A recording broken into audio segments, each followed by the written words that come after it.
অসুস্থ BNP chairperson ও সাবেক প্রধানমন্ত্রী বেগম খালেদা জিয়া বর্তমানে রাজধানীর এভার কেয়ার হাসপাতালে চিকিৎসাধীন রয়েছেন। তার শারীরিক অবস্থা ক্রমেই জটিল হয়ে উঠছে।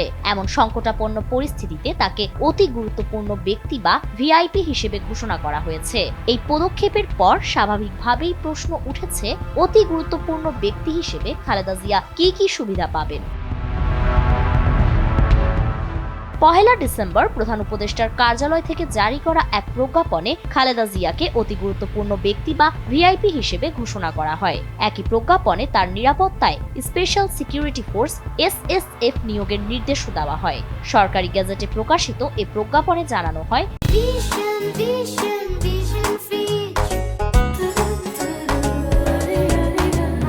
বিশেষ নিরাপত্তা বাহিনী আইন 2021-এর 2 ক ধারার ক্ষমতা বলে সাবেক প্রধানমন্ত্রী হিসেবে বেগম খালেদা জিয়া ভিআইপি মর্যাদা পাচ্ছেন এবং আইন অনুযায়ী ভিআইপিদের যেসব নিরাপত্তা অধিকার রয়েছে সেগুলো তিনি এখন থেকে সম্পূর্ণভাবে পাবেন।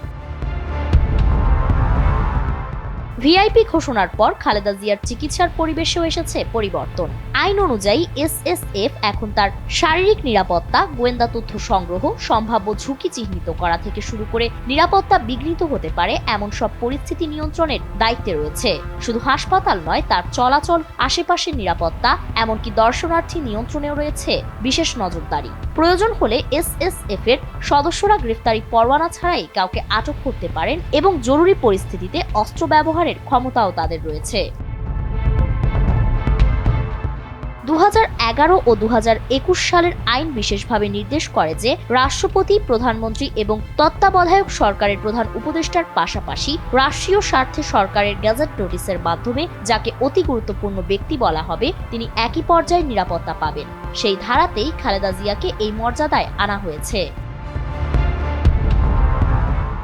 এর আগে 2008 সালে নির্বাচনের আগে বিএনপি চেয়ারপারসন খালেদা জিয়া এবং তৎকালীন আওয়ামী লীগের সভাপতি শেখ হাসিনাকে অল্প সময়ের জন্য অতি গুরুত্বপূর্ণ ব্যক্তি হিসেবে ঘোষণা করা হয়েছিল। তবে দীর্ঘমেয়াদে এই মর্যাদা পাওয়ার ঘটনার অন্যতম দৃষ্টান্ত এবারেই দেখা গেল। 79 বছর বয়সী খালেদা জিয়া দীর্ঘদিন ধরে হৃদরোগ, ডায়াবেটিস, আর্থাইটিস, লিভার সিরোসিস ও কিডনি জটিলতা সহ নানা রোগে ভুগছেন। 21 নভেম্বর সশস্ত্র বাহিনী দিবসের অনুষ্ঠানে যোগ দেওয়ার পর বাসায় ফেরেন তিনি। এরপরই হঠাৎ শ্বাসকষ্ট তীব্র হয়ে গেলে 23 নভেম্বর জরুরিভাবে তাকে রাজধানীর এভার কেয়ার হাসপাতালে ভর্তি করা হয়। চিকিৎসকরা জানিয়েছেন তিনি নিউমোনিয়ায় আক্রান্ত, সঙ্গে আরও কিছু জটিলতা রয়েছে যা তার অবস্থাকে উদ্বেগজনক করে তুলেছে। বর্তমানে হাসপাতালের বিশেষায়িত ইউনিটে তাকে নিবিড় পর্যবেক্ষণে রাখা হয়েছে। দেশের ভেতরে বাইরে রাজনৈতিক অঙ্গন, কূটনৈতিক মহল এবং সাধারণ মানুষের নজর এখন এভার কেয়ার হাসপাতালের দিকেই। খালেদা জিয়ার শারীরিক অবস্থার ক্ষুদ্রতম আপডেটও জাতীয় আলোচনার কেন্দ্রবিন্দু হয়ে উঠেছে। ফারিন রহমান প্রীতি, এনপিবি।